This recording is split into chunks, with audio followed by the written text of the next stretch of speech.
welcome to the Planetary Persuader. I am KozMcKev, your host, and this is your cosmic forecast for the week beginning February 21st, 2020. Happy birthday to Diane Suzuki. Happy birthday to Michael Wolfchuk. Happy birthday to my friend Kathy, and all of you people out there who were born on the 21st. Also, there's an alcoholic beverage in India called Varuni. And Shadabishak can mean like 1,000 flowers or 1,000 doctors. And like when you're really ill, they bring you a bunch of flowers, you know, and you hope that's not for the funeral later on. Chronic illnesses that are hard to treat like AIDS, are ruled by Shadabishak. But people who have rising sun or moon in Shadabishak also are really good at learning medical knowledge and medical terminology. Whether you're talking straight ahead Western medicine, which is very allopathic, or holistic medicine like Ayurveda from India, or Chinese medicine from China with the 5 elements, these people are brilliant, and they can incorporate all of these things and learn good ways to heal people and help people too. So that's part of this new moon. So if you're needing a healing, you know, from coronavirus or whatever the heck it is you're going through, you know, Shadabishak has the answer. Now today, Friday the 21st, we don't have moon in Shadabishak. What we have the moon in today looks like it's more than likely in Shravana. It's ruled by the moon. It's all within the constellation of Capricorn. I mean, we call it an Aquarius moon in Western astrology. Shravana means to listen, and Shravana teaches us established wisdom. It's ruling deities like Vishnu, preserver. So we're trying to preserve what's good, and the sound of silence, like when you're meditating, just letting there be nothing. It's a powerful noise. It's a powerful, you know, place of emptiness where we get information. And there's traditions, and orators all have a little bit of Shravana working for them in some way or another. So that's beginning of this week. Otherwise, we got, you know, Sun's also in Shadabishak, of course, and Sun's in Pisces in Western astrology. So this is a first full-on week of Pisces. Last week was kind of half Aquarius, half Pisces week. It was a Dynista week, you know. This week, we're dealing with it, and so here we go, sign by sign. Hey, so everyone, beginning with you, Aries. So, greetings, Aries, and welcome to your horoscope. So, what do we got for you? Well, we have Mars in Capricorn still, and it's still running with K2 this week, at least till the 26th, 24th, 25th, something like that, but at least through the weekend. So there's this sort of urgency going on. Get to deep truth. Get to the root of things, you know. It's cleanup time, you know. We're digging things out. Venus is in the first house, Aries, so you're looking lovely. You're looking handsome. You're looking pretty, beautiful, desirable. People notice you. You have your game on, and there's all these planets in your 10th house where you fit in the public. So it's like you matter, and you fit in probably better than you fit in a long while. And it kind of feels nice to fit in sometimes, doesn't it? It does. It's nice to have a good fit. I remember having a good fit, and that felt really great. But good fits don't last forever, and some people will silently, you know, swallow their words for peace and harmony and just split on you later on without as much as a peep as to trying to work it out. So you gotta remember that stuff, you know. And so hoping that you have a great weekend. Moon will be in Aries later this week on the 25th, 26th, and most of the 27th. So So those will be your power days, especially Tuesday, I imagine. Okay. So, where are we going from here? We go to Taurus now. Greetings, Taurus, and welcome to your horoscope. Okay. So, things are exciting. Things are up in the air. Things are fresh. Things are new. Your social life is more important now that Sun's in Pisces. Venus still in the 12th house. So, I mean, the worst case scenario is, this, deceptive female at work that wants your job. She's spreading all these, doing these deceitful maneuvers, or someone who's really trying to get you in trouble. And I mean, that is a strategy with some people, is like they'll feel like I have a just cause, so if I get somebody in trouble that seems to be against my cause, I've helped my cause. You really, all you've done is gotten somebody in trouble. And it's hard to say whether it will elevate you or it might end up making you look like the snitch you can't trust, and so it's hard to say. I mean, there are some people that deserve to get in trouble because they are so powerful that they'll cause more and more trouble, but they usually have a bunch of powerful friends that protect them in that sphere of trouble, as we have seen that with our commander and thief. And maybe, and I don't even know, because he might be like a great person on some other weird scale, and it all could be just this weird actors guild posing as a democracy or something. I'm never sure of it. I know that the banks always come on top at the end, though. That's what I said a couple weeks ago. It seems like it seems to work that way. But they switch sides all the times. Like good old Lizzie Warren. I'm warning you about her. I said this would be bad for working class people to let the banks charge those high fees. But she's like, hey, I'm in a different game now. I'm running for Senate, so I got to let the banks do my thing so I can win. And yeah. So anyhow, and then it's like, well, vote for her. It's like, okay, all right. It's not so much about morality. It's expediency and whatever the team is. What your team is like. Your team could fumble, lose the ball like the 49ers. They could come off. But Taurus, you're in an okay place. So really, you just get a good night's sleep, do good things, be generous, help others, and this new moon is going to bring you new friends, and you're going to do okay. And that's my story. I'm sticking to it. Hello, Gemini. Welcome to your horoscope. So, Pisces, like Gemini, is one of those dual-ruled signs. You got the two fish going in two different directions. Gemini's got the twins going in different directions. Even Virgo and Sagittarius have some amount of duality to them. So, in this case, Pisces basically is the sign that rules your midheaven, which is your career. This is where your talents and skills are seen. This is how you work. Mercury's there, but it's retrograde, so it's like working internally. And I mean, the inner work that we do is really the major work. I'll have to agree with Ram Dass on this. If you want your outer world to change, if you want there to be a world of peace and harmony, you change yourself within, and you start looking at the world in a different way. And that is the best any of us can do, because we can't always hope for outer situations to change, but when our inner life changes, somehow our attitude changes, it brings on more opportunities. We start seeing things that we weren't able to see before, and it makes the whole game different. So we can't blame our other self or evil twin, and we can't really blame the other person. We just have to go back to our meditation thing. Well, this is my karma. I'm just dealing with it. It doesn't seem fair or right, but I need to come up with something better and a solution. And somehow, if this problem's been presented to me, within me is this answer, this magic, this miracle. It is us. It is not out there. And I think with this new moon, you're going to show new leadership ability and an ability to make things better in your workplace.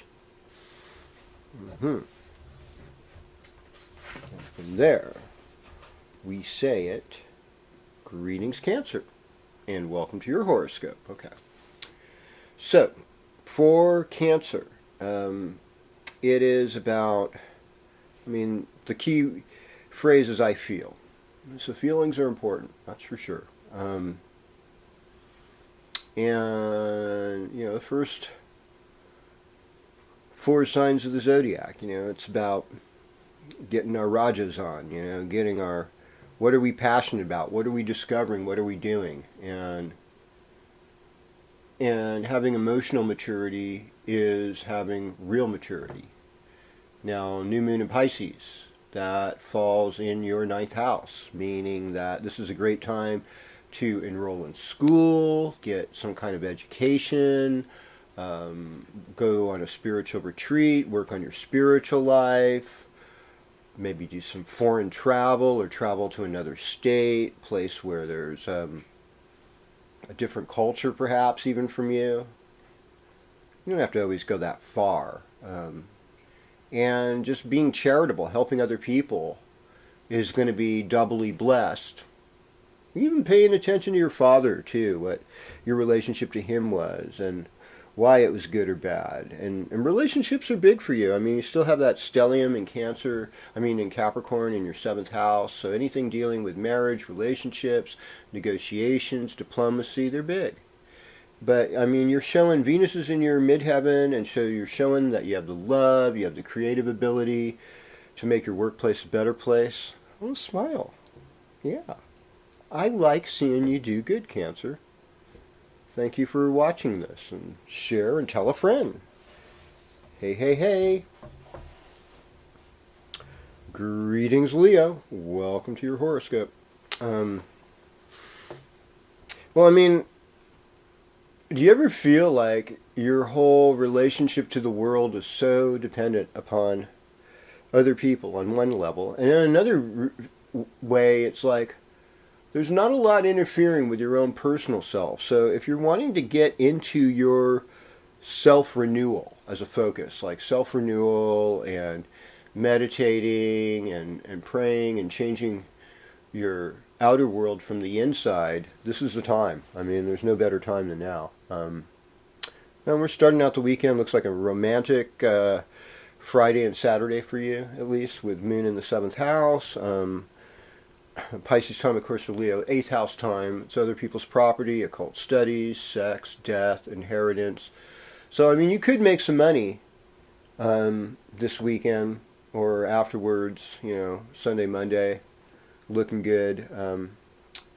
Venus in the 9th house, sometimes that's a long-distance relationship. Sometimes that's taking a vacation someplace far, or, working on an art retreat or a dance retreat, something like that. That would go good with Venus in the 9th house.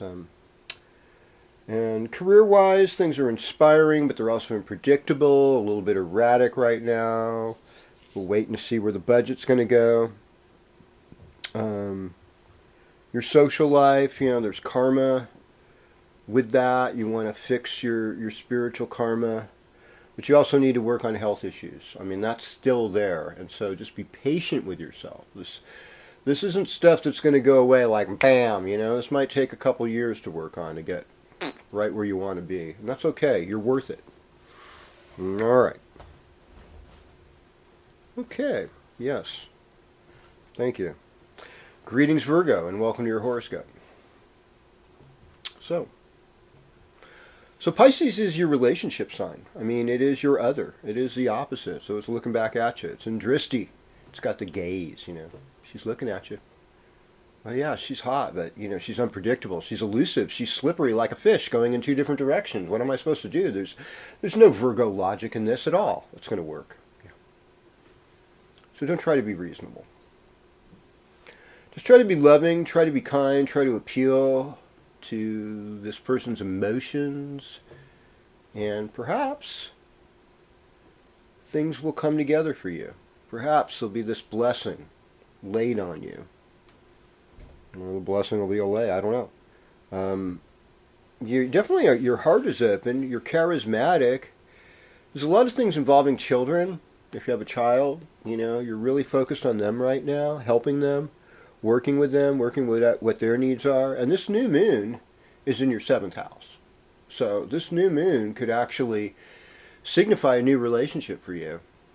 or a renewal of the old one that's working for you.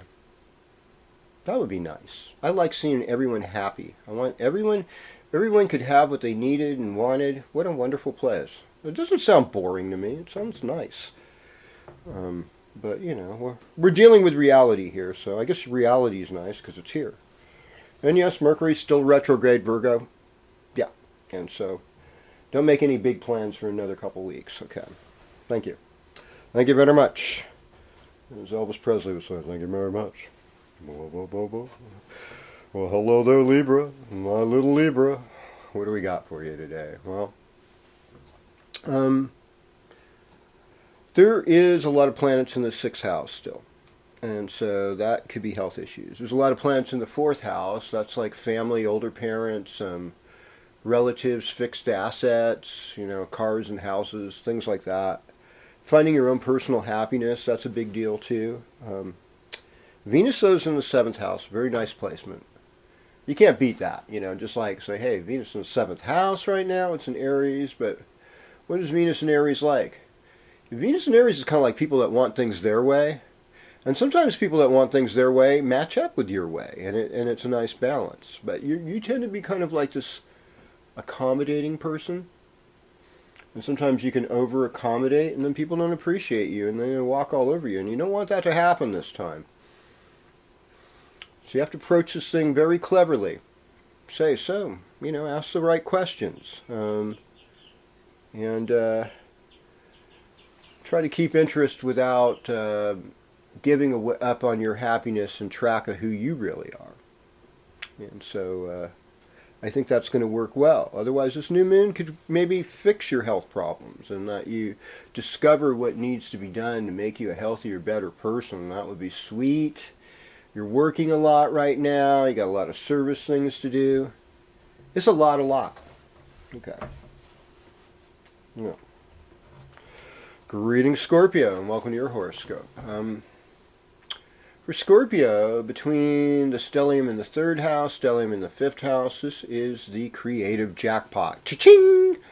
So, are you writing songs? Are you making up dances, poetry, stories, painting, gardening, fixing things? Scorpio, this is where you should be at right now. You need to be working with your hands. You need to be working with your heart. You need to be loving your children, loving your siblings, your friends, your neighbors, and just like let it be this amazing love fest. And this, I'm going to take this new moon as the renewal of your heart. Try not to be defensive. Try not to be isolated. Get out.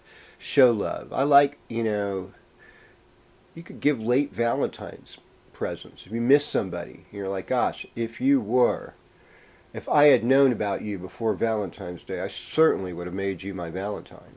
Yeah, that would be so sweet. Because nobody gets really enough love. There's never enough love. There's never enough toys or things or technology either, because those are both Raja planets. And but there's some kind of love that's like an ecstatic good love. Like you feel like you're really loved, and it's like that you're trusting this person, and that the whole world seems like secure, like a lovely secure love. I don't know if that love really exists, but we get fooled into thinking it does a little while, and it's really fun and nice when we're in that place. I love being, you know, why do fools fall in love? Because it feels good to be a fool in love. Until, you know, you're wiped out and you find out that the other person has another interest and they're all about that. And it's like, oh, well, that was nice while it lasted. Anyhow, we move on forward. All right. So, greetings, Sagittarius. Welcome to your horoscope. So for you, everything is 2nd house, 4th house. And like I said last week, this is all about family. You know, that's a lot of family issues to deal with. And we want our families to be happy. We want our families to be one with each other, and we reflect our values. You know, they say like the 2nd house are kind of like the values we gain maybe between like 7 and 14. You know, and so this is our view of money, possessions, our voice, how we speak to the world, and address issues there, and how, our teeth, our lower face, neck issues there. Fourth house, we're looking for happiness right now. Sun's in the fourth house, Neptune's in the fourth house, Mercury retrograde in the fourth house. And it's like, what I thought was happiness last week, it wasn't. I didn't quite think this through. And I mean, any of you who are manifestors know about this. We want to manifest something, so we visualize it, and there it is. And then we get it, and then there's these other things like, God, I forgot to think about this and this and this. That's why I've kind of got it down to where it's like, well, as long as I'm happy, that's the main power, is happiness. And that happiness, from a place of happiness, we're able to generate joy and immense amount of love, forgiveness, free of cares. We feel safe. It's like, this is what we want, And this new moon will be like a renewal of your family for you and your relationship with them. Yeah, something like that. Okay. All right. So, now, greetings, Capricorn. Welcome to your horoscope. So, so Jupiter's in Capricorn, but Jupiter's debilitated in Capricorn.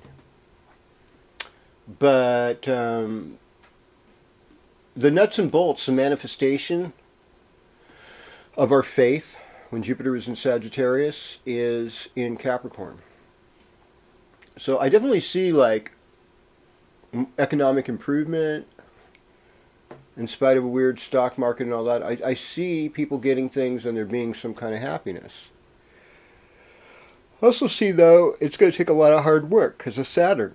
And it's also in this hard work we're going to learn different ways of doing things that are going to transform our view of money, and that's where Pluto comes in the picture.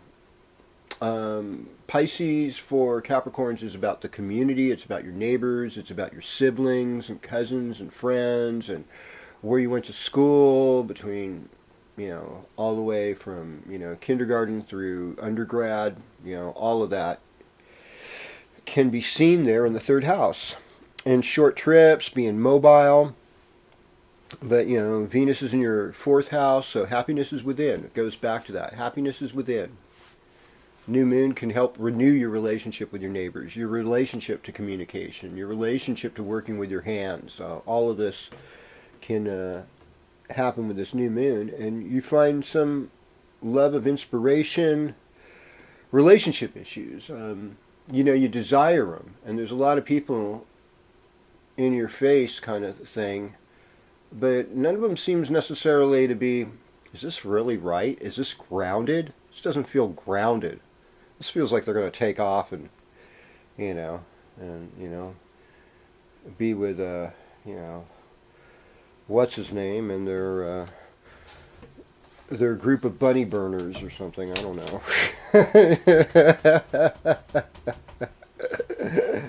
Yeah. I know. Oh boy. Well, greetings, Aquarius, and welcome to your horoscope. So, being astute and observant is so helpful during this period of time. So, what Pisces symbolizes for Aquarius is second house. So that's money, family, your neck, your mouth, lower jaw, your hearing, throat, the way you speak, all of these things come into play. Mercury's retrograde, so will you be misunderstood? It's really easy to be misunderstood in a text, I'll tell you that, because I'm like, there's one woman put out this like meme or whatever about how I'm like this and that. Don't settle for, I'm a woman of this, that. And it sounded like good values and everything, but I was like, she's actually kind of hot. She doesn't have to put this stuff out about herself because people like her anyway. They do. And yeah, that's what happens. She gets that satisfaction of, all the men liking her. And I said, God, don't sell yourself short. You might even be better than this meme. And I would say this to all of you, Aquarius, don't sell yourself short. Now, moon's in your first house today and tomorrow. So you got a lot of influence today and tomorrow. Even though Sun's in the tropical Pisces zone, and Aquarius time is over as far as that. But I mean, if you're one of those later Aquariuses born after the 13th, I mean, it's still Aquarius in the sidereal, so you still have influence, in that way. You can look at it that way. So the 12th house and the second house are the heaviest houses, so it's like, once again, I said this last week, you're kind of hemmed in by all these grahas having a planet, The people you've kind of lost, and you just don't know if they're good karma to hang out. Yeah, they're out there partying, and you're like, God, I left that party, and it was good I did. And then there's these other ones that are kind of like family members and stuff, and you're like, well, I can't really leave these people and just shut them out. That wouldn't be totally cool. But boy, oh boy, it's confusing, and it's annoying, and it doesn't seem like me. And maybe I can write a song or a poem about this that'll fix the whole thing. And that's what I'd say. Yeah, write a song or poem, and this new moon can mean new wealth for you. You'll find a way of producing more wealth. Yay! Okay. Greetings, Pisces, and welcome to your horoscope. Just wrapping this whole thing up here. I mean, this new moon's all about you. New moon in Shanabishak Nakshatra. How many Pisces I know are like healers? They're massage therapists, they're nurses, they're doctors, chiropractors, working in the healing arts, podiatrists. Yeah, that makes sense. Foot doctor would be really good for Pisces for sure. They're also artists, dancers, creative people, people in theater, people really into film a lot of times, photography, that image. That Neptunian image thing, because like photography came out with Neptune's discovery in the mid-1800s, and here we have Neptune and Pisces again, boom. We have some of that vibe. And it was a really creative vibe. I mean, look at the houses from the Victorian era. They're beautiful. Look at the houses built after World War II. They suck. Well, I mean, some of them are very energy efficient, and they're insulated, and there's some, architects that do, but by and large, housing tracts, even for the upper middle class and stuff, they're just gross. Oh wow, it's a sea of tile roofs and stucco. Oh boy, how wonderful and charming, a sea of tile roofs and stucco. It's just like, no, wrong. Oh well, they have solar panels and insulation. Well, that's good. I mean, that's better. But it's not like how in the 1920s with the front porch, it inspired people to hang out on their porch, meet their neighbors, create community, and that's what we want to do. We want to create community. And this week's new moon is going to be part of you taking initiative and creating things. And your social life is really fun right now. And your personal life is good because you have high spiritual value. And you're going to bring something better to the whole wide world. I mean, you have an eccentric group of neighbors and friends around you. I mean, that's just bound to happen. But you desire to be more creative and take your creativity up to another level and another notch. And perhaps next week we're going to learn how to do this in this next episode of the Planetary Persuader with me, KozMcKev. Don't forget to subscribe, to like, to share this with a friend. I love your comments. Keep them coming, because we learn from each other. Thank you, and have a great week.